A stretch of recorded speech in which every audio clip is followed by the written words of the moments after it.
బీలైలయ్య అంటే అభిమానం ఎవరికన్నా, ఎందుకంటే గతంలో ప్రతిపక్ష హోదాలో ఉన్నప్పుడు కొంత అక్కడక్కడ పేదోళ్ళకు ఆదుకుంటా ఉండే. సో ఆ మాత్రం గౌరవం అందుకే ఇస్తాను, ఎందుకంటే మీరు ఎమ్మెల్యేగా లేనప్పుడే కొన్ని సేవా కార్యక్రమాలు చేశారు కాబట్టి అదే గౌరవంతో చెప్తా ఉన్నాం.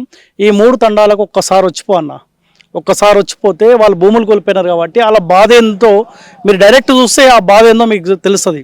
ప్రతిపక్ష హోదాలో ఉన్నప్పుడు వాళ్ళ బాధ చూసినావు కదా, మరి అధికార పార్టీలో ఉన్నావు, ప్రభుత్వంలో ఉన్నావు, ప్రభుత్వ విప్పుగా ఉన్నావు, ఎమ్మెల్యేగా ఉన్నావు, నియోజకవర్గానికి ఒక్కసారి వచ్చి చూసిపోతే ఆ బాధ అంటే ఏందో నీకు తెలుసు కదా. పోయి నీ ముఖ్యమంత్రి దగ్గర పోయి డిమాండ్ చేస్తావు కదా, మాట్లాడతావు కదా, ఆ బాధ చూస్తే ఎందుకు రావట్లే?